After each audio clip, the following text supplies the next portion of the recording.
So it's it's very interesting. I have this strange scene here which I can't explain. This is one of my shrub here. Uh, it gives kind of some nice flowers with fragrance. I'm forgetting the name of it. But interesting thing is that this has two of these tall branches on top of it, which do not look like part of the tree or shrub because the leaves in this one are small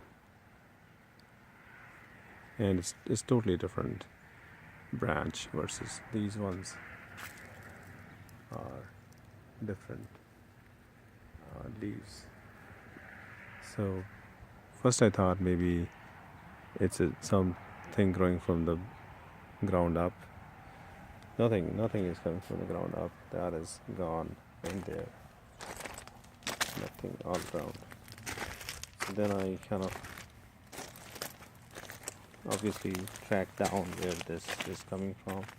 So this is actually where they are starting from. So these are the two of those branches starting from the stem of this tree at this place. And so these are the same tree branches. Well, no, sorry, these are different looking branches from the same tree. And they keep going up, obviously through the tree, a shrub. And they go all the way up. I don't know, mystery. I'd like to know what's it, if anybody can figure it out.